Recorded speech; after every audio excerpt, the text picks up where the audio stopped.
多分平野くんが一番感動してるんじゃないかな。ファレル様がディレクターを務めるルイ・ヴィトンのショーに呼ばれたと。あれだけショーを見てすごいたくさんの方たちがいらっしゃったじゃないですか。香港でやってるっていうのもあって、平野くんのお隣の方たちとかはかなりもうアジア圏で有名な俳優さんたちが集まっていらっしゃっていて、その並びにいるっていうだけでもとんでもないことだなって思ったんですよ。ファレル様と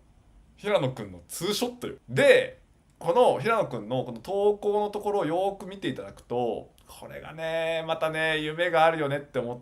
てるんですけど、僕は勝手にメンションでファレル様が入ってるっていう、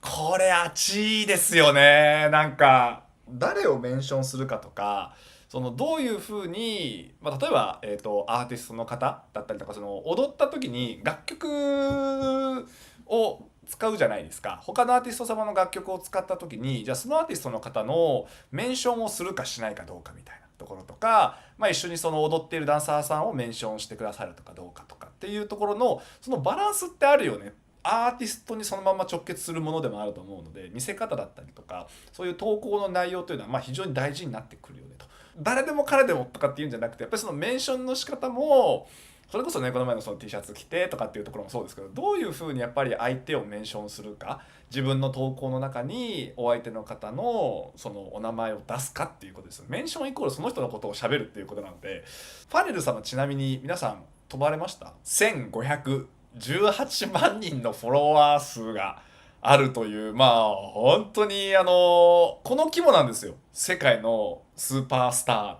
ていうのはこの1000万人フォロワーとか、なんならブラックピンクさんたちとかは4000万とか5000万とかですよね。でファレルさん今、ビトンやってらっしゃいますけど、メンズビトンさんで確かね5000万ぐらいとかなんですよ、フォロワー数が。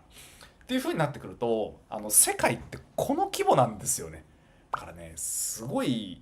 多分平野くんが一番感動してるんじゃないかな。そりゃそうか。だからさっき言ったその1000万人とかっていうインスタグラムのフォロワー数がつくぐらいの、もうアジアを代表するアーティストになるというふうに見ているので、それでいくとファレル様と一緒にこう写真を撮るっていう、ここの写真が1枚目っていうのはもうちょっと胸熱すぎて、だからおそらくこれからも、もしかしたらですけども、僕らのその想像を超える速度感でこういうつながりだったりとか、そういうイベントとかもそうですけれども、うーん世界のそういう名だたる、さっき見ましたけどもインスタグラムの1000万人フォロワーさんたちとかって結構ワールドワイドに見ると多いんですよね。そう日本とかで見ると、例えばインスタグラムのフォロワー数が10万人とか20万人でもわあすごいってやっぱりなるじゃないですか。で平野くんの409万人なんて日本の市場で考えたらめちゃめちゃ多いですからね。で今流れ的にアジア人の方たちに非常にこう注目が集まってるというか、それがやっぱり BTS さんたちの活躍が大きいと。 BTS さんだったりとかブラックピックさんだったりとか、韓国人の方たちではありますけれども、世界的に見るとやっぱりアジア人として見られるんですよね。っていう中でアジアのボーイズグループさんがとかガールズグループさんが、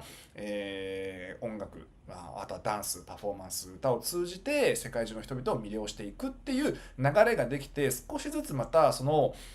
アジア諸国に対する見方、世界の例えば欧米西洋の見方が変わってきてるんですよね。やっぱりでもこのファレル様と写真撮れるっていうのはすごいことなんですよ。多分ねそんなに簡単に撮れないんじゃないかな。あ